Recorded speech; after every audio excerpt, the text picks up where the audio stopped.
Hello, everybody. Hope you're having a good day. Today, I just figured out with all those crime related to Pokemon community and in general, my personal experience with the Rose stuff from previous 2 years ago or something. I just figured I'll do a series of how to protect yourself in general. Um, so, in a perfect world, everyone is nice, but in the imperfect world, criminals is just try to take opportunities for people that are interested in certain hobbies. For me, it was Rose community before, and right now happening to Pokemon community, and it's the same crime, criminal kind of like approach. So I'm just gonna elaborate just general rules kind of for this video. So number one, if you're buying from in person or in store, regardless, you just have to think about, is that place reputable? It doesn't matter if they have award or whatever review, because they can be made up, it can be fake, or it can be genuine because the person that presented award didn't know that they have a background or history. Because like I said, everyone assumed everyone is nice, right? Because like you share the same hobby, then people has to be nice. They might be knowledgeable, but it might not be the case.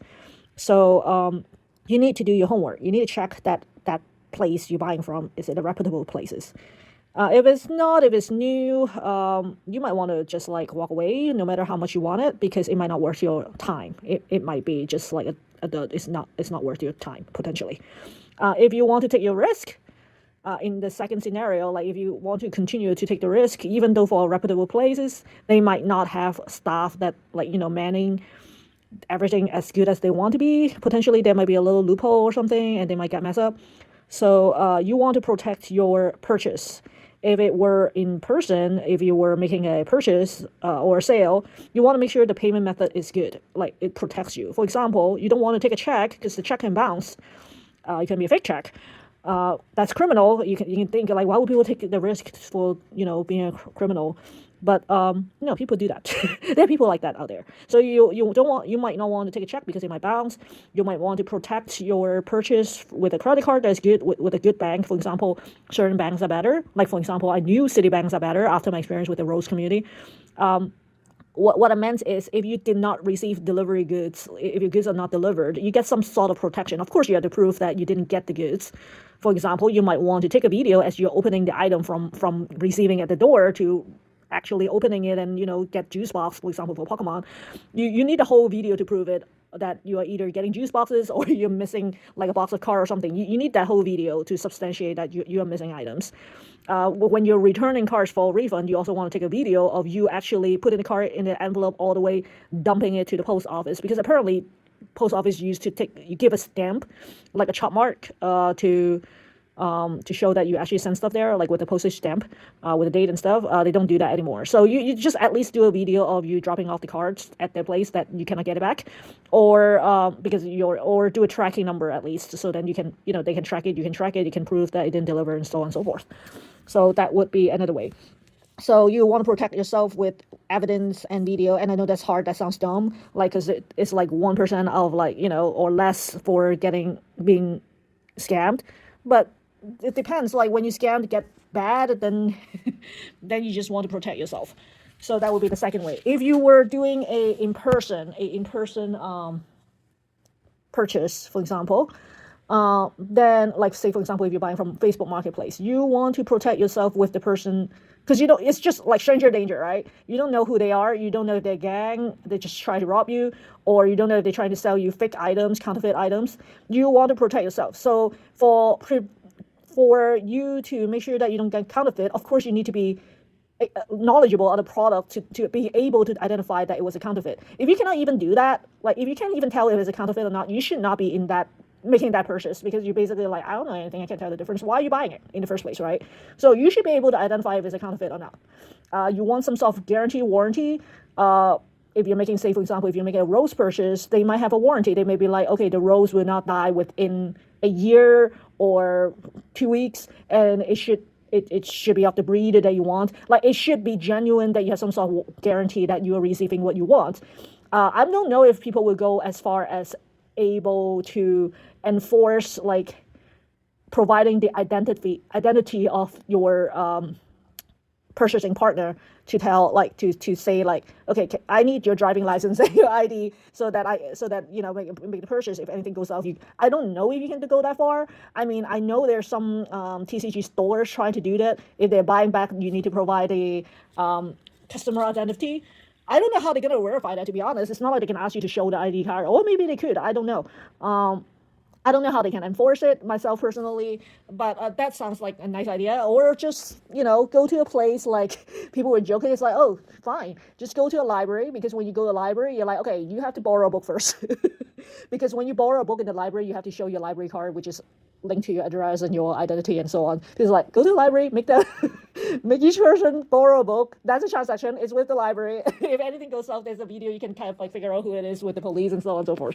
That was like an inside joke, but it was kind of funny if you think of it. Like, how do you make sure that your partner that you're buying from is credible, and if anything goes south, how you contact them and make sure that they didn't give you a fake email, fake phone number, and so on and so forth, right? So that's that. If you again go back to the in-person transaction, it's stranger danger. You don't know who they are. In addition, that you cannot trace who they are. You want to protect yourself, to make sure you go to a safe place.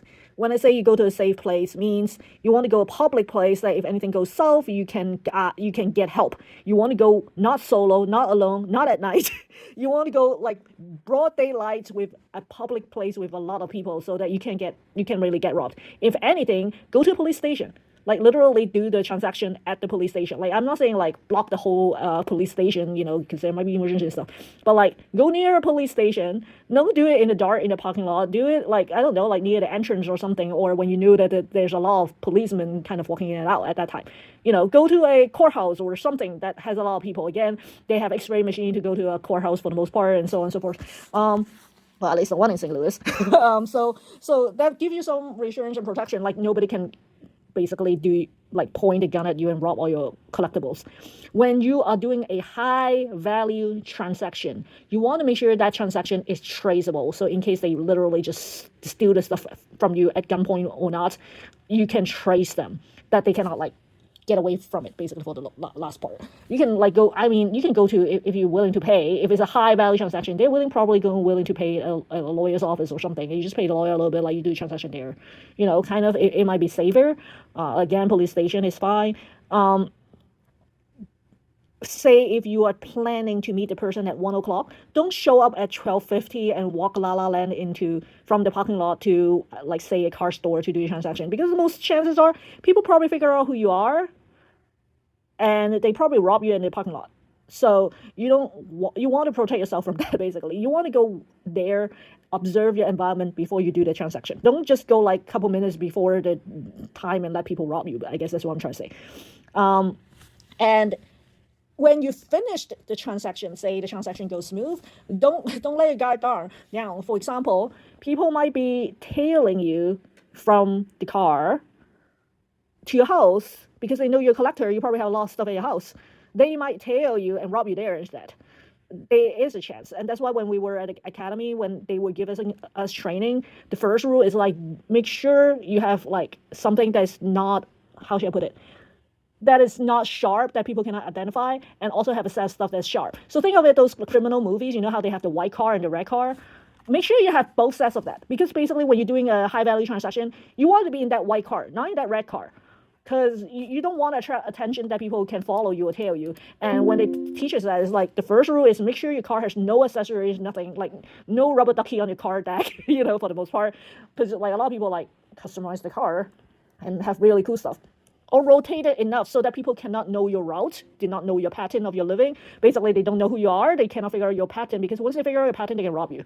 Like, I don't mean like trying to be alarming, but basically that's the first rule they say. Like, make sure you cannot be like, you're just like an average Joe. Like, get a white car, because most American has white cars, kind of, because that's the cheapest option usually they manufacture. Or like just something generic and not like a neon yellow cool car, which probably most of us want. Because that's how they tail you. Don't do like DACO and cool license plate, because literally those are the things that people can follow you. I mean, it's cool, you have a customized license plate and number and stuff, right? But those are also features where people can figure out who you are and tail you. So I know it sounds like weirdly crazy, but literally I was taught that when I was much younger from the academy, and that's literally what they said, like, kind of. just protect yourself. Again, don't go solo. Go in daytime. Go with a bunch of friends at a safe place. That's like the minimum. And just think of it as stranger danger. That's what they teach you at, like, I don't know, like 2, 3 years old. Don't follow a stranger home. That's literally what it is, because this time is the stranger following you home and try to steal your collection for Pokemon, or trying to kind of like selling you, like, I don't know, the wrong roses and pretending to be some rare species and so on and so forth. And again, use a safe payment method, like for both you and the partner, kind of. Credit card, different banks has different policy. Usually it's two billing cycle. You can do a dispute if anything goes south, like you didn't receive the item. You will need proof. You will need to probably like just take videos of the stuff as you're receiving it to show that you didn't get the item. They might counterfeit. They might say, well, you can reseal the pack. So that's why it's like from you getting out the door to everything, like the whole thing needs to be videoed. And usually the postmaster has like, for example, with FedEx, UPS, on the box there's a weight on the box. So if they fake that, if you say you didn't receive 1 box, the weight will be different from your shipping label, for example. Well, unless it got cut in between from them printing the label to deliver to you. But then the best you can safeguard is just when they deliver to you, right? Because you can stop whatever in between and buy from a reputable place. I mean, a lot of us seen the video people getting resealed packs. That's when you need to know what is genuine, what is fake. Reseal packs, reseal the box. You need to know how to identify what is real, what is fake. If you can't even tell what's real, don't dive into the hobby potentially. Like or travel in the safer water before you go for a high value item, before you experience enough to know what is a high value item potentially, because you might lose everything unless you want to gamble and risk. And I know a lot of people love to, for loud saying, gamble their chances for or try the luck for high value items. It's literally gambling. It is. If you want to gamble and win, you probably just want to stick with lottery ticket and casinos, and instead of Pokemon cards, for example. Just saying, like, you literally, like, how much a Pokemon card could be, how many of those, like, illustrator artist cards, or those 1 in a million cards, like, out there. It's not that, like, I mean, it is reprinted after all, and they can reprint anytime they want. Your chances of you just winning a lottery is better. And I mean, there are, okay, I don't condone lottery and gambling. There are good ones. Like, for example, in Canada, there's those that's like, from the hospitals, they actually has their, I think it's Princess Margaret Hospital has their lottery. You can win a cottage, or kind of like your vacation home, and the proceed actually goes to patients' care. That was a good lottery. I mean, it's just think of it as a donation. I think it was tax. You can actually file for tax rebate on that. I'm not sure, but like at least those are for good cause than like a random opening Pokemon gambling in that sense. So yeah, and just be safe out there. Remember the white card, red card. You don't want to be that red card being. And don't just try to. I know it's very exciting to show off your collection sometimes. Me too. But I was doing it for a different reason, and I'll tell you that in the future videos, probably like 10 years later, I'll tell you that. But like, just do it safe. Do it with the way that people cannot track you. That's all I'm gonna say. So yeah, hope you guys enjoyed today's video, safety tips. It's a long one, I know, but I just want to make sure everyone's safe, because it's just crazy out there. Until next time, have a good one, guys. Bye.